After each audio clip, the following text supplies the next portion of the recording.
جب سیدنا سعد رضی اللہ تعالی عنہ کی والدہ گرامی اللہ کے پاس چلی گئی، کہتے ہیں یا رسول اللہ ان امی ماتت، میری والدہ تو اللہ کے پاس چلی گئی، فأی الصدقۃ افضل، سب سے افضل صدقہ کون سا ہے جو میں اپنی والدہ کی طرف سے کر سکتا ہوں؟ قال علیک بالماء، علیک بسقی الماء، لوگوں کے لیے پانی کا بندوبست کرو۔ صحابی آ کے سوال کرتے ہیں یا رسول اللہ علمنی عملا يدخلني الجنة ويبعدني عن النار، ایسا عمل بتائیے جہنم سے دور ہو جاؤں، جنت میں داخل ہو جاؤں۔ فرمایا لقد اقصرت الخطبہ ولكن عرفت المسألہ، بات تو بڑی چھوٹی کی ہے لیکن بہت بڑی بات تم نے پوچھ لی ہے۔ اگر جہنم سے بچنا چاہتے ہو، جنت میں جانا چاہتے ہو تو کیا کرو؟ اطعم الجائع، کسی بھوکے کو کھانا کھلا دو، فإن لم تطق ذلك، اتنے پیسے نہیں ہیں، واسق الظمآن، کسی پیاسے کو پانی پلا دو، اتنی بھی طاقت نہیں ہے، وأمر بالمعروف وانہ عن المنکر، نیکی کا حکم کیا کر برائی سے منع کر، ڈرتے ہو کہ کوئی مارے گا، اتنی بھی طاقت نہیں ہے، وکف لسانک الا عن خیر، زبان کی حفاظت کر لو، جب بھی بولو اچھی بات بولا کرو، قیامت کے دن جہنم سے بچ جاؤ گے، جنت میں چلے جاؤ۔ رسول اللہ صلی اللہ علیہ وسلم نے فرمایا یحشر الناس یوم القیامہ اعری ما كانوا قط واظمأ ما كانوا قط، قیامت کے دن لوگ اکٹھے ہوں گے، کبھی زندگی میں اس طرح بے لباس نہیں ہوں گے جس طرح اس دن ہوں گے، کبھی زندگی میں اجوع ما كانوا قط، کبھی ان کو بھوک نہیں لگی ہوگی جتنے اس دن بھوکے ہوں گے، کبھی زندگی میں اتنے پیاسے نہیں ہوں گے جتنے اس دن پیاسے ہوں گے، انصب ما كانوا قط، اس قدر ٹوٹ چکے ہوں گے اور چل چل کے چکنا چور ہو چکے ہوں گے، کبھی اس پیغمبر کے پاس کبھی اس پیغمبر کے پاس۔ لیکن ساتھ ہی اللہ کے رسول صلی اللہ علیہ وسلم نے خوشخبری سنائی، ومن اطعم مسلما اطعمہ اللہ، جس نے دنیا میں کسی کو کھانا کھلایا ہوگا اللہ اس کے کھانے کا بھی بندوبست کریں گے، ومن سقا مسلما سقاہ اللہ، جس نے کسی کو پانی پلایا ہوگا اللہ اس کے پانی پلانے کا بندوبست کرائیں گے، من کسا مسلما کساہ اللہ، جس نے کسی کو لباس دیا ہوگا اس نے اللہ ذو جلال اس کے لباس کا بندوبست فرمائیں گے، ومن عامل للہ، جو دنیا میں تھکتا رہا اللہ کی رضا کے لیے اعفاہ اللہ، قیامت کے دن اللہ یہ ساری تھکاوٹیں دور فرما دیں گے۔ امام احمد بن حنبل سے اسی لیے تو پوچھا تھا بیٹے نے، یا ابی متی الراحہ، والد گرامی صبح و شام ایک ہی کام ہے، حدیث پڑھنا اور پڑھانا، نیکی کے کام کرنا اور کروانا، آپ راحت کب لیں گے؟ تو باپ نے مسکرا کے جواب دیا تھا عند اول قدم فی الجنہ، جب جنت میں پہلا قدم رکھوں گا تو پھر اللہ کے فضل سے راحت ہی راحت ہے۔ رسول اللہ صلی اللہ علیہ وسلم نے فرمایا ایما مؤمن اطعم مؤمنا اطعمہ اللہ من ثمار الجنہ، جو دنیا میں کسی کو کھانا کھلاتا ہے اللہ جنت کے خوشے اسے عطا فرمائیں گے، وَأَيُّمَا مُؤْمِنٍ سَقَى مُؤْمِنًا سَقَاهُ اللَّهُ مِنْ رَحِيقِ الْمَخْتُومِ، جو دنیا میں کسی کو پانی پلاتا ہے اللہ رحیق المختوم کی خالص شراب جنت میں اسے پلائیں گے، أَيُّمَا مُؤْمِنٍ كَسَى مُؤْمِنًا، جو کسی مسلمان کو دنیا میں لباس پہناتا ہے كَسَاهُ اللَّهُ مِنْ خُضَرِ الْجَنَّةِ، اللہ عز و جلال اسے جنت کی خلعت فاخرہ سبز رنگ کی پہنائیں گے جس کو دیکھ کے ہر بندہ رش کرے گا۔ رسول اللہ صلی اللہ علیہ وسلم نے اس لیے تو فرمایا تھا کہ ایک عورت جو تھی تو بدکار، بنی اسرائیل میں ایک کتے کو دیکھا کہ بہت پیاسا ہے اور کاد ان یقتلہ، پیاس اس کو قریب تھی کہ ہلاک کر دیتی، اور اپنی زبان سے وہ اس گیلی مٹی کو چاٹ رہا تھا، اس نے اپنا دوپٹہ اتارا، اپنے موزے کو باندھا، کنویں سے پانی نکالا، کتے کو پانی پلا دیا، اللہ نے اس کی بخشش فرمائی۔ اگر کتے کو پانی پلانے والی کی بخشش ہو گئی، ایک مسلمان جو نمازی ہے، جو روزہ رکھنے والا ہے، توحید والا ہے، کسی دوسرے مسلمان کو پانی اگر پلا دے اس کی بخشش نہیں ہوگی؟ اپنے آپ سے بخل کو دور کیجئے، جو بھی آپ کے پاس آئے کچھ نہیں ہے، مسکراہٹ کا صدقہ کیجئے، السلام علیکم، اہلا وسہلا، میں کیسے آپ کے کام آ سکتا ہوں؟ آپ کس سے ملنا چاہیں گے؟ آپ کو کیا کوئی ضرورت ہے کہ میں آپ کے ساتھ کھڑا ہو سکوں؟ یہ ہیں وہ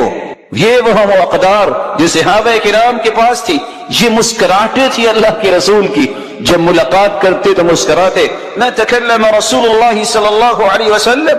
الا وهو متبسما. آپ جب بھی بات کرتے مسکرا کے بات کرتے اور سننے والے کو محسوس یہ ہوتا ہے کہ دنیا میں سب سے زیادہ اللہ کے رسول میرے ساتھ ہی محبت کرتے. رسول اللہ صلی اللہ علیہ وسلم نے سچ فرمایا. امام حاکم مستدرک حاکم کے مؤلف جب ان کے چہرے پہ ایک بیماری کا ظہور ہوا, علاج کروا رہے ہیں, ایک دن سوچتے ہیں لو میں علاج کروا رہا ہوں, علاج تو میرے پاس ہے. اللہ کے رسول نے فرمایا تھا دعوا مرضاکم بالصدقہ, اپنی بیماریوں کا علاج صدقے کے ذریعے کرواؤ. اور یہ حدیث جب سامنے آئے کہ پانی کا بندوبست کرو, اٹھے اور ایک ایسی جگہ پہ جا کے پانی کا بندوبست کروایا جہاں پانی کا بندوبست نہیں تھا, ادھر پانی جاری ہوا بغیر کسی دوائی کے. اللہ ذو الجلال نے انہیں شفا یاب کر دی. آج ہماری آنکھوں نے بھی دیکھا, کانوں نے بھی سنا کہ جن کو اللہ نے توفیق دی ہے وہ آج بھی ایک نہیں اپنے والدین کی طرف سے 600 کنووں کا بندوبست کرتے ہیں. کاش کسی شخص کو آج بھی توفیق ملے کہ اس حدیث پہ عمل کرتے وقت 600 نہیں تو کم از کم ان 60 گھروں میں تو پانی پہنچانے کا بندوبست کرے جو بیچارے پانی سے محروم ہیں اور جن کی نیک اور صالحہ بچیاں 6 سے 4 گھروں کو گزار کے آگے سے پانی بھر کے لاتی ہیں. مسلمانوں کو رفاہ عامہ کا کام کیوں سونپ رکھا ہے عہدیداروں کو؟ میں اور آپ بھی ذمہ دار ہیں, مسلمان ہیں, ہمیں بھی ان باتوں کا خیال رکھنا چاہیے. ایک مسلمان جب قرآن مجید کی تلاوت کرے, جب قرآن مجید کو پڑھے, اس کے سامنے کون سے اہداف ہونے چاہیے, کون سے مقاصد ہونے چاہیے؟ بندہ مومن جس کو توفیق مل جائے کہ میں نے قرآن کو پڑھنا ہے, اسے چاہیے کہ 5 اہداف کو سامنے رکھے. سب سے پہلا ہدف قراءۃ القرآن بقصد العلم والمعرفہ, قرآن اس نظریے سے پڑھے کائنات میں سب سے بڑا علم قرآن کا علم ہے, سب سے بڑی معرفت قرآن کی معرفت ہے. سیدنا عبداللہ بن مسعود رضی اللہ تعالی عنہ وارضاہ اس لیے کہا کرتے تھے اذا اردتم العلم فانثروا هذا المصحف فإن فيه علم الاولین والآخرین. اذا اردتم العلم, اگر تمہارے اندر علم کی خواہش پیدا ہو جائے کہ میں نے علم سیکھنا ہے, مجھے معرفت و عرفان چاہیے, مجھے پہچان چاہیے, اگر تم زندگی کے حقائق کا ادراک کرنا چاہتے ہو تو اس قرآن کو کھول لیا کرو. فإن فيه علم الاولین والآخرین, اس قرآن کے اندر پہلی تمام الہامی کتابوں کا بھی علم ہے, والآخرین, اور قیامت تک آنے والی انسانیت کی ضروریات کا بھی علم ہے. یہی وجہ ہے مسروق ابن الاجدع کہا کرتے تھے ما نسأل اصحاب محمد صلی اللہ علیہ وسلم عن شيء الا وعلمهم في القرآن ولكن قصر علمنا منه. ہم جب بھی صحابہ کرام رضی اللہ عنہم وارضاہم سے کوئی سوال کرتے تو وہ جواب قرآن مجید سے دیتے, ولیکن قصر علمنا منه, آج ہمارا علم ناقص ہو گیا ہے اس لیے ہمیں قرآن سے جواب نہیں ملتا. رسول اللہ صلی اللہ علیہ وسلم کے صحابی ابو ہریرہ رضی اللہ تعالی عنہ اس لیے کہا کرتے تھے البیت الذی یتلی فیہ کتاب اللہ کیسر خیرہ, وہ گھر جس میں اللہ کی کتاب کی تلاوت کی جاتی ہے اس گھر کی خیر و برکت زیادہ ہو جاتی ہے. وحضرته الملائکہ, اور اس گھر میں اللہ کے نورانی فرشتے حاضر ہو جاتے ہیں. وخرجت منه الشیاطین, اور شیاطین اس گھر سے بھاگ جاتے ہیں. والبیت الذی لا یتلی فیہ کتاب اللہ, اور وہ گھر جس گھر میں اللہ کے کلام کی تلاوت نہ ہو. قل خیرہ ضاق بأہلہ, وہ گھر تنگی داماں کی شکایت کرتا ہے. وقل خیرہ, اور اس گھر کی خیر و برکت ختم ہو جاتی ہے. وحضرته الشیاطین, اور شیاطین اس گھر میں ڈیرے جما لیتے ہیں. وخرجت منه الملائکہ, اور نورانی فرشتے اللہ کی رحمت کے فرشتے اس گھر سے چلے جاتے ہیں. رسول اللہ صلی اللہ علیہ وسلم پر قرآن نازل ہوا, اس میں واقعتاً سب سے بڑی علم و معرفت ہے. آج ٹیکنالوجی کے نام پہ اپنے آپ کو مرعوب کرنے والے سوچیں قرآن مجید نے تو اس کا بھی حکم دیا, قرآن مجید نے تو اس کی بھی حقیقت کو لی, لوح کو ہم نے اتارا ہے, اس میں پروفٹ بھی ہے اور پاور بھی ہے. پوری کی پوری ٹیکنالوجی اس آیت کے گرد طواف کرتی نظر آتی ہے. اور آج لاکھوں میں گلیکٹک سسٹم قرآن مجید کی ایک آیت کو اگر انسان سمجھ لے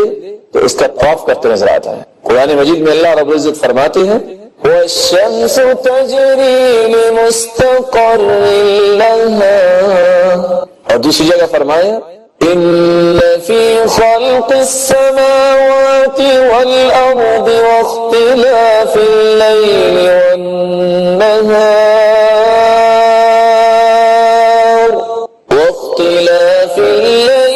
وَالنَّهَارِ لَآيَاتٍ لِأُولِي الْأَلْبَابِ۔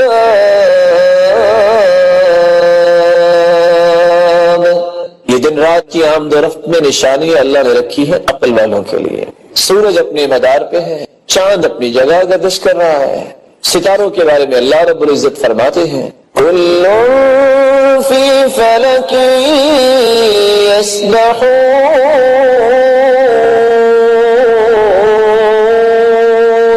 ہر چیز کے جو اللہ نے نظام دے رکھا ہے اس نظام کے تحت چل رہی ہے۔ اس لیے قرآن مجید کو پڑھتے وقت سب سے پہلا ہدف یہ ہونا چاہیے کہ مجھے سب سے بڑی معرفت اور علم مل جائے، اور سب سے بڑی معرفت اور علم یہ ہے کہ انسان اپنے خالق کو پہچانے کہ مجھے پیدا کس نے کیا، مجھے رزق کون دیتا ہے، میری زندگی کی تدبیر کون کرتا ہے، مجھے کل قیامت کے دن کس کے سامنے کھڑا ہونا ہے، مرنے کے بعد مجھ سے پوچھا جائے گا تو کس رب کے بارے میں پوچھا جائے گا۔ یہ علم ملتا ہے تو انسان کو قرآن سے ملتا ہے، یہ معرفت ملتی ہے تو قرآن پڑھنے سے ملتی ہے۔ قرآن مجید پڑھنے کا دوسرا ہدف قراءۃ القرآن بقصد الثواب والاجر، اس نیت سے قرآن پڑھا جائے کہ اس کے پڑھنے سے بہت بڑا اجر ملتا ہے، بہت بڑا ثواب ملتا ہے، انسان کے درجات بلند ہوتے ہیں اور انسان قیامت کے دن جنت کی پروازوں میں نظر آئے گا تو اس قرآن کی تلاوت کی وجہ سے۔ رسول اللہ صلی اللہ علیہ وسلم نے اس لیے فرمایا من قرأ حرفا من کتاب اللہ فلہ بہ حسنہ والحسنۃ بعشر امثالها، جو ایک حرف کی تلاوت کرتا ہے اللہ رب العزت اسے 10 نیکیاں عطا فرماتے ہیں۔ قرآن مجید پڑھتے وقت تیسرا ہدف یہ سامنے ہونا چاہیے قراءۃ القرآن بقصد العمل، قرآن اس لیے پڑھا جائے کہ میں نے اس کی تعلیمات کی روشنی میں اپنی زندگی کے زاویوں کو درست کرنا ہے، اپنے رویوں کی نوک پلک ٹھیک کرنی ہے۔ آجری اس لیے فرماتے ہیں قرآن کی تلاوت صحیح وہ کرتا ہے جو قرآن کو کھول کے بیٹھ جاتا ہے، جب متقین کا تذکرہ آتا ہے تو رک کر سوال کرتا ہے میرے مالک یہ تو متقین ہیں اور تقوی اختیار کرنے والے ہیں، یہ ان کا انعام ہے، میں کب متقین کے صف میں کھڑا ہوں گا۔ فائزین کا تذکرہ آتا ہے تو کہتا ہے میرے مالک میں کب کامیاب لوگوں میں شامل ہوں۔ صابرین کا تذکرہ آتا ہے تو رک کر سوال کرتا ہے متى اکون من الصابرین، متى اکون من المتقین، متى اکون من الفائزین، میں کب صبر کرنے والوں کی صف میں کھڑا ہوں گا۔ خواہش نفس کو کنٹرول کرنا اور اس کو توڑنے والوں کا تذکرہ آتا ہے تو کہتا ہے اے اللہ میں ان لوگوں کی صف میں کیسے آؤں گا جن نے تیری رضا کے لیے سب کچھ چھوڑ دیا۔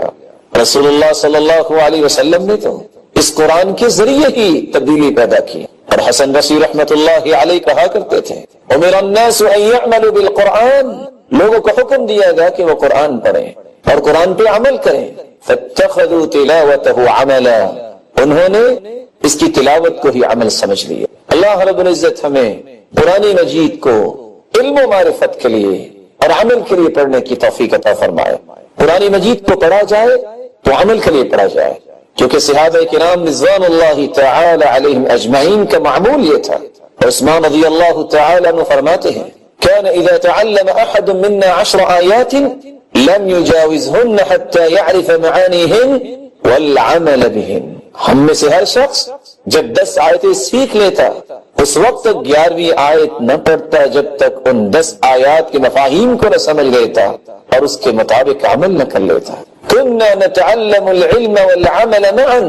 ہم علم بھی سیکھتے اور عمل بھی سیکھتے۔ قرآن مجید پڑھنے کا چوتھا ہدف قراءۃ القرآن بقصد مناجاة اللہ سبحانہ وتعالی، قرآن پڑھا جائے تو اس نظریے سے کہ میں اپنے رب سے ہم کلام ہونے لگا ہوں، میں اپنے مالک سے مناجات کرنے لگا ہوں۔ رسول اللہ صلی اللہ علیہ وسلم قرآن ایسے ہی پڑھا کرتے تھے۔ یہ وصف کسی کو سمجھ میں آ جائے تو پھر قرآن کی لذتیں ہی کچھ اور ہوتی ہیں، قرآن کی حلاوتیں پھر اس کو نصیب ہو جاتی ہیں۔ رسول اللہ صلی اللہ علیہ وآلہ وسلم نے فرمایا، جب سیدنا سعد رضی اللہ تعالی عنہ کی والدہ گرامی اللہ کے پاس چلی گئی، کہتے ہیں یا رسول اللہ ان امی ماتت، میری والدہ تو اللہ کے پاس چلی گئی، فأی الصدقۃ افضل، سب سے افضل صدقہ کون سا ہے جو میں اپنی والدہ کی طرف سے کر سکتا ہوں؟ قال علیک بالماء، علیک بسقی الماء، لوگوں کے لیے پانی کا بندوبست کرو۔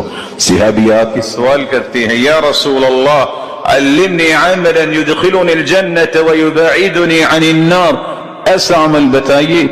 جہنم سے دور ہو جاؤں، جنت میں داخل ہو جاؤں۔ فرمایا لقد اقصرت الخطبہ ولكن عرضت المسئلہ، بات تو بڑی چھوٹی کی ہے لیکن بہت بڑی بات تم نے پوچھ لی ہے۔ اگر جہنم سے بچنا چاہتے ہو، جنت میں جانا چاہتے ہو تو کیا کرو؟ اطعم الجائع، کسی بھوکے کو کھانا کھلا دو، فإن لم تطق ذلك، اتنے پیسے نہیں ہیں، واسق الظمآن، کسی پیاسے کو پانی پلا دو، اتنی بھی طاقت نہیں ہے، وأمر بالمعروف وانہ عن المنکر، نیکی کا حکم کیا کر، برائی سے منع کر، ڈرتے ہو کہ کوئی مارے گا، اتنی بھی طاقت نہیں ہے، وکف لسانک الا عن خیر، زبان کی حفاظت کر لو، جب بھی بولو اچھی بات بولا کرو، قیامت کے دن جہنم سے بچ جاؤ گے، جنت میں چلے جاؤ۔ رسول اللہ صلی اللہ علیہ وسلم نے فرمایا یحشر الناس یوم القیامہ اعری ما كانوا قط واظمأ ما كانوا قط، قیامت کے دن لوگ اکٹھے ہوں گے، کبھی زندگی میں اس طرح بے لباس نہیں ہوں گے جس طرح اس دن ہوں گے، کبھی زندگی میں اجوع ما كانوا قط، کبھی ان کو بھوک نہیں لگی ہوگی جتنے اس دن بھوکے ہوں گے، کبھی زندگی میں اتنے پیاسے نہیں ہوں گے جتنے اس دن پیاسے ہوں گے، انصب ما كانوا قط، اس قدر ٹوٹ چکے ہوں گے اور چل چل کے چکنا چور ہو چکے ہوں گے، کبھی اس پیغمبر کے پاس کبھی اس پیغمبر کے پاس۔ لیکن ساتھ ہی اللہ کے رسول صلی اللہ علیہ وسلم نے خوشخبری سنائی، ومن اطعم مسلما اطعمہ اللہ، جس نے دنیا میں کسی کو کھانا کھلایا ہوگا اللہ اس کے کھانے کا بھی بندوبست کریں گے، ومن سقا مسلما سقاہ اللہ، جس نے کسی کو پانی پلایا ہوگا اللہ اس کے پانی پلانے کا بندوبست کرائیں گے،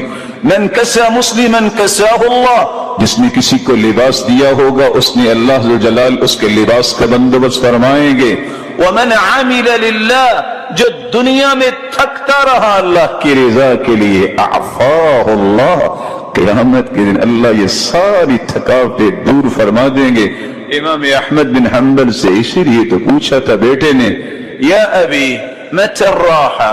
والد گرامی صبح و شام ایک ہی کام ہے، حدیث پڑھنا اور پڑھانا، نیکی کے کام کرنا اور کروانا، آپ راحت کب لیں گے؟ تو باپ نے مسکرا کے جواب دیا تھا، عند اول قدم فی الجنہ، جب جنت میں پہلا قدم رکھوں گا تو پھر اللہ کے فضل سے راحت ہی راحت ہے۔ رسول اللہ صلی اللہ علیہ وسلم نے فرمایا ایما مؤمن اطعم مؤمنا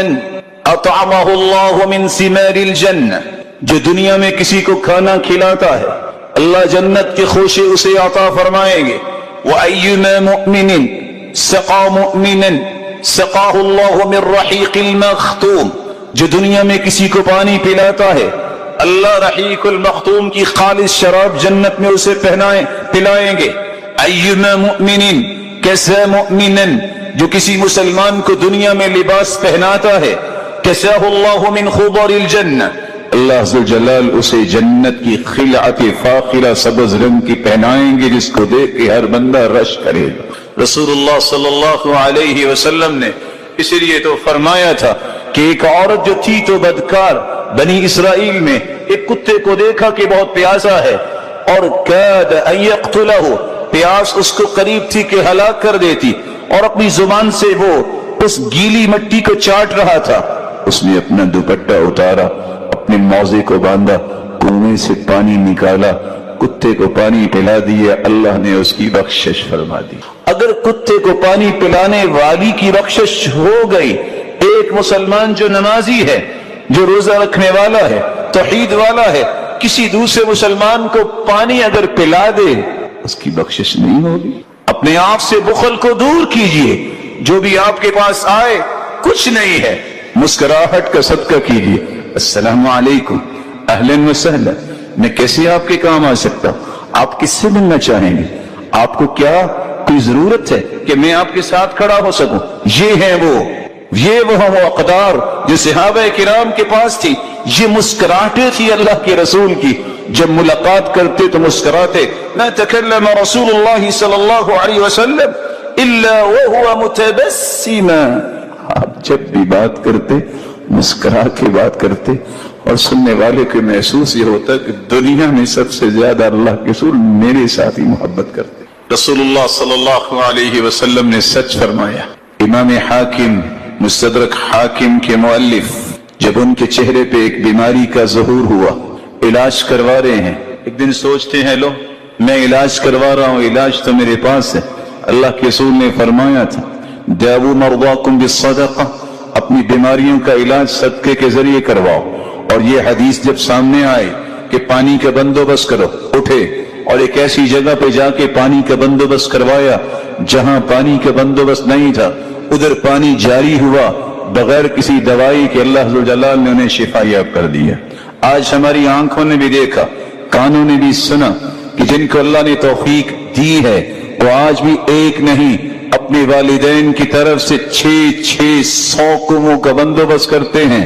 کاش کسی شخص کو آج بھی توفیق ملے کہ اس حدیث پہ عمل کرتے وقت 600 نہیں تو کم از کم ان 60 گھروں میں تو پانی پہنچانے کا بندوبست کرے جو بیچارے پانی سے محروم ہیں، اور جن کی نیک اور صالحہ بچیاں 6 سے 4 گھروں کو گزار کے آگے سے پانی بھر کے لاتی ہیں. مسلمانوں کو رفاہ عامہ کا کام کیوں سونپ رکھا ہے عہدیداروں کو؟ میں اور آپ بھی ذمہ دار ہیں، مسلمان ہیں، ہمیں بھی ان باتوں کا خیال رکھنا چاہیے. رسول اللہ صلی اللہ علیہ وسلم نے سورۃ الفاتحہ کے بارے میں کتنی خوبصورت باتیں بیان کی. سب سے پہلی بات رسول اللہ صلی اللہ علیہ وسلم نے فرمایا والذی نفسی بیدی، قسم ہے اس ذات کی جس کے ہاتھ میں میری جان ہے، ما انزل فی التوراہ ولا فی الانجیل ولا فی الزبور ولا فی الفرقان مثلها، یعنی القرآن،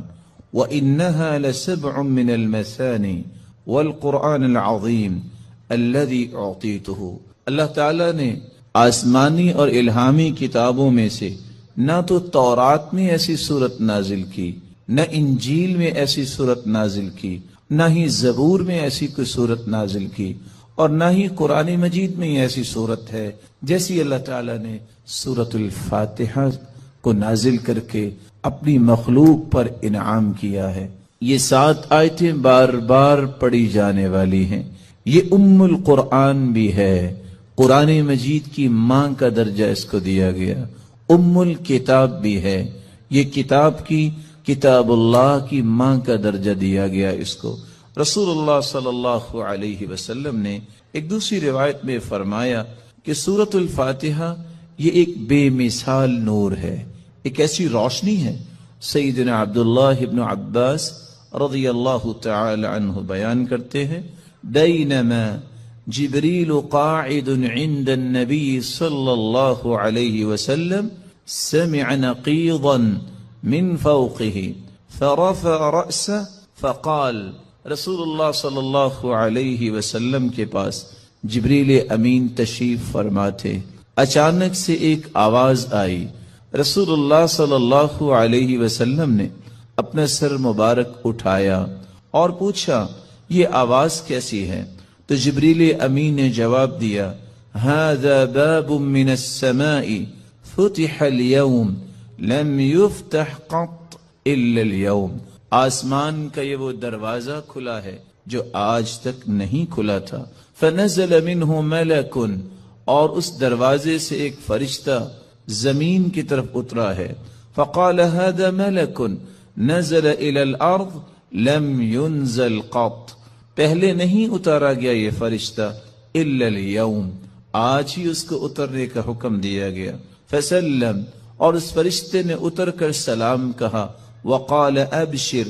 بنورین، اے اللہ کے محبوب 2 روشنیوں کے لیے، 2 روشنیاں اور 2 نوروں کے ساتھ آپ کو خوشخبری دینے آیا ہوں. اوتیتہما لم یؤتہما نبی قط قبلک، ایسے نور جو آپ سے پہلے کسی نبی کو عطا نہیں کیے گئے. فاتحۃ الکتاب ایک سورۃ الفاتحہ ہے، وخواتیم سورۃ البقرہ، اور سورۃ البقرہ کی آخری آیات ہیں. لن تقرأ بحرف منہما الا اعطیت، سورۃ البقرہ کی آخری آیتیں اور سورۃ الفاتحہ کا کوئی بھی حرف آپ پڑھیں تو اللہ رب العزت اس ایک ایک حرف کے بدلے عطائیں کرتے ہیں. اور یہ روایت صحیح ترغیب میں موجود ہے. بلکہ رسول اللہ صلی اللہ علیہ وسلم نے اس سورت کی عظمت کو بیان کرتے ہوئے صحابہ کرام کو کتنی خوبصورت بات سمجھائی. صحیح بخاری کا وہ واقعہ کتنا مشہور ہے کہ جب صحابہ کرام بنی سلیم کے قبیلے میں پہنچے، جب پتہ چلا ایک آنے والی عورت نے بتایا کہ ہمارے قبیلے کے سردار کو بچھو نے کاٹ لیا ہے، کیا آپ کے پاس کوئی ایسا شخص ہے جو شخص دم کر سکتا ہو؟ تو رسول اللہ صلی اللہ علیہ وسلم کے ایک صحابی جنہوں نے صرف سورۃ الفاتحہ تلاوت کی اور اس کو دم کر دیا.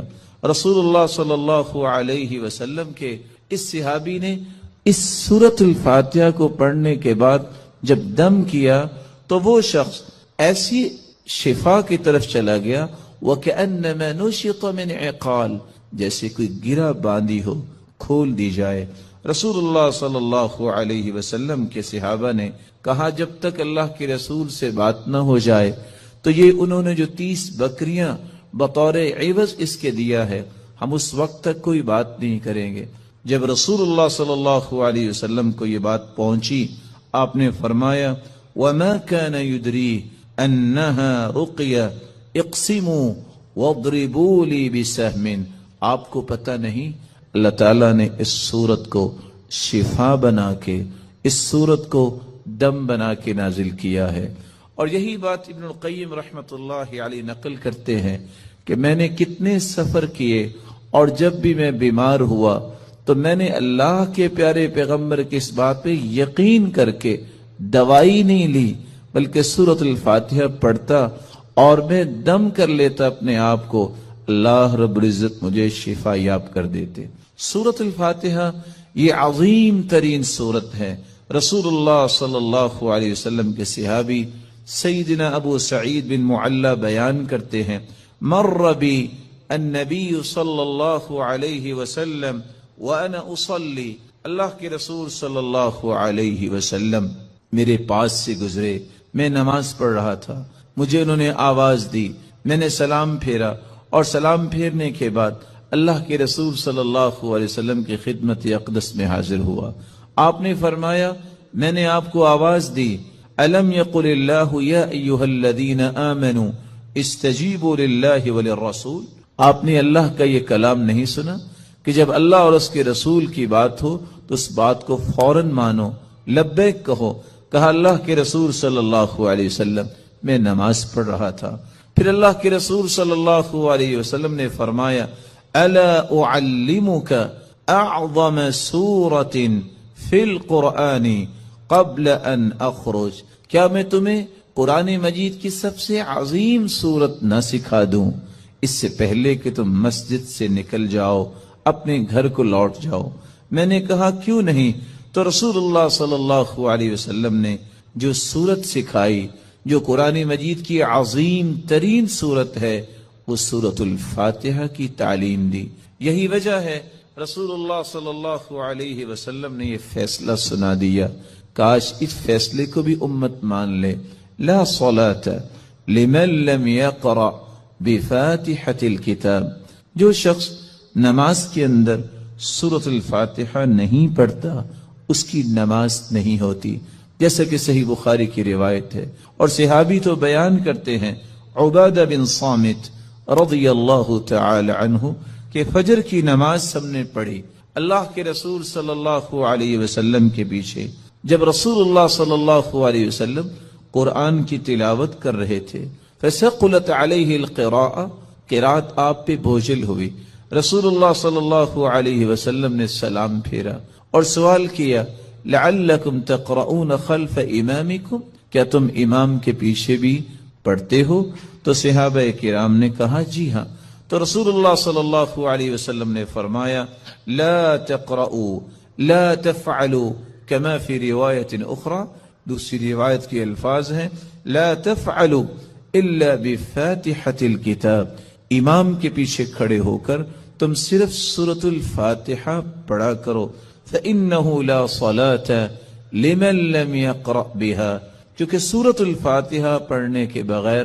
نماز نہیں ہوتی۔ یہ ایسی خوبصورت اور ایسی مبارک صورت ہے جو اللہ اور اس کی مخلوق کے درمیان مکالمے کا ایک خوبصورت جوہر ہے، ایسا گوہر ہے۔ انسان الحمدللہ رب العالمین کہتا ہے تو اللہ رب العزت فرماتے ہیں حمیدنی عبدی، میرے بندے نے میری حمد و توصیف بیان کی۔ جب بندہ مومن الرحمن الرحیم کہتا ہے تو اللہ رب العزت فرماتے ہیں اثنى علی عبدی، میرے بندے نے میری تعریف کی ہے۔ جب بندہ مومن یہ کہتا ہے مالک یوم الدین تو اللہ رب العزت فرماتے ہیں مجدنی عبدی، میرے بندے نے میری بزرگی بیان کی ہے۔ جب انسان بندہ مومن یہ کہتا ہے ایاک نعبد و ایاک نستعین تو اللہ رب العزت فرماتے ہیں ھذا بینی و بین عبدی ولعبدی ما سأل، یہ میرے اور میرے بندے کے درمیان ہے، جو کچھ بھی میرا بندہ مانگے گا میں اسے عطا کروں گا۔ تو اللہ رب العزت کے ساتھ ہم کلام ہونے کا یہ خوبصورت ذریعہ ہے۔ تو آئیے اس سورت کی طرف چلتے ہیں اور اس کے معانی کو سمجھنے کی کوشش کرتے ہیں۔ بسم اللہ الرحمن الرحیم، الحمد للہ رب العالمین، الحمد تمام تعریفیں للہ اللہ کے لیے ہیں، رب العالمین جو تمام جہانوں کا رب ہے، الرحمن الرحیم جو بہت مہربان ہے، الرحیم نہایت رحم کرنے والا ہے، مالک یوم الدین مالک ہے یوم الدین بدلے کے دن کا، جزا کے دن کا، ایاک نعبد و ایاک نستعین، ایاک نعبد ہم عبادت کرتے ہیں صرف تیری ہی، و ایاک نستعین اور ہم مدد چاہتے ہیں صرف تیری ہی اے اللہ۔ اہدنا الصراط المستقیم، ہدایت دے ہمیں، الصراط المستقیم سیدھے راستے کی، صراط الذین انعمت علیہم راستہ ان کا جن پر تو نے انعام کیا، غیر المغضوب علیہم نہ کہ ان کا راستہ جن پر غضب کیا گیا، ولا الضالین اور نہ ان کا راستہ جو گمراہ ہوئے۔ رسول اللہ صلی اللہ علیہ وسلم کے فرامین کی روشنی میں اس سورت کی 5 باتیں ہمیں یاد رکھنی چاہیے۔ جب رسول اللہ صلی اللہ علیہ وسلم نے فرما دیا کہ سورۃ الفاتحہ کے بغیر نماز نہیں ہوتی تو بندہ مومن کو یہ یقین کر لینا چاہیے، آپ کو 10 دلائل کوئی پیش کر دے، آپ کو 10 کو دلائل پیش کر دے، جب تک سورۃ الفاتحہ آپ نہیں پڑھ لیتے کبھی بھی اس بات پہ اطمینان نہ کیجئے گا کہ میری نماز مکمل ہوئی ہے یا نہیں۔ مکمل اس وقت ہوگی جب سورۃ الفاتحہ کی تلاوت کی جائے گی۔ رسول اللہ صلی اللہ علیہ وسلم کے فرامین کی روشنی میں دوسرا پیغام میرے اور آپ کے لیے یہ ہے کہ یہ سورت شفا ہے، یہ سورت دم ہے، اپنے آپ کو بھی اور اپنی اولاد کو بھی دم کیا کرے، اور اس کے لیے سورۃ الفاتحہ سے بڑھ کر کوئی نسخہ کیمیا، کوئی تریاق نہیں۔ تیسرا پیغام اس سورت کا جو مجھے اور آپ کو سمجھنا ہے کہ اللہ کی تعریف اللہ کو بہت پسند ہے۔ یہی وجہ ہے عبداللہ ابن عباس رضی اللہ تعالی عنہ فرمایا کرتے تھے الحمدللہ ہر شکر کرنے والے کی زبان کا یہ وطیرہ ہے۔ الحمدللہ سب سے پہلے آدم علیہ السلام نے جو کلمہ اللہ نے جب انہیں پیدا کیا، روح ڈالی، تو سب سے پہلا کلمہ جو ان کی زبان پہ آیا وہ الحمدللہ تھا۔ نوح علیہ السلام نے بھی کہا فَقُلِ الْحَمْدُ لِلَّهِ الَّذِي نَجَّانَا مِنَ الْقَوْمِ الظَّالِمِينَ، اور ابراہیم علیہ السلام نے بھی یہی کہا الحمدللہ الذی وہب لی علی الکبر اسماعیل و اسحاق، اور داود اور سلیمان علیہ السلام کے قصے میں بھی یہی بات ملتی ہے وقال الحمدللہ الذی فضلنا علی کثیر من عباده المؤمنین، اور اللہ رب العزت نے اپنے پیغمبر سے بھی مخاطب ہو کر فرمایا وَقُلِ الْحَمْدُ لِلَّهِ الَّذِي لَمْ يَتَّخِذْ وَلَدًا، اور اللہ رب العزت نے قرآن مجید میں اس بات کا تذکرہ کیا کہ جنتیوں کی زبان پہ بھی اگر کوئی بات ہوگی تو وہ یہی ہوگی الحمدللہ الذي اذهب عنا الحزن، اور وآخر دعواهم ان الحمد للہ رب العالمین، اور حدیث یہ بتاتی ہے اول من یدعى الى الجنہ الحمادون، سب سے پہلے اگر جنت کی طرف کسی کو آواز دی جائے گی، بلایا جائے گا، تو وہ لوگ ہوں گے الحمادون جو اللہ کی تعریفیں کرنے والے ہیں۔ اور اللہ کے رسول صلی اللہ علیہ وسلم کو قیامت کے دن جو جھنڈا دیا جائے گا لواء الحمد، وہ اللہ کی تعریف کا وہ پرچم ہوگا۔ آدم فمن سواہ تحت لوائی، رسول اللہ صلی اللہ علیہ وسلم نے فرمایا آدم سے لے کر قیامت تک آنے والی آدمیت بشمول انبیاء اور انسانیت میرے اس پرچم تلے ہوگی، اور اللہ کے رسول صلی اللہ علیہ وسلم کو مقام محمود عطا کیا جائے گا۔ اللہ کی تعریف یہ اللہ کو بہت پسند ہے، اور اس بات کو سمجھانے کے لیے میں ایک اور حدیث پیش کرنا چاہوں گا۔ رسول اللہ صلی اللہ علیہ وسلم کے صحابی بیان کرتے ہیں قیامت کو جو ترازو قائم کیا جائے گا، جس ترازو میں نیکیاں اور برائیاں ان کا وزن ہوگا، اتنا بڑا ترازو ہوگا لو وضعت السماوات والارض ومن فیہن فی کفہ لوسعتہن، اگر ساتوں آسمان اور ساتوں زمینیں اس ترازو کے ایک پلڑے میں رکھ دیے جائیں تو ایک پلڑا بھی بھرے گا نہیں۔ لیکن اللہ کی تعریف کا کلمہ صحیح مسلم کی روایت کی روشنی میں والحمدللہ تملأ المیزان،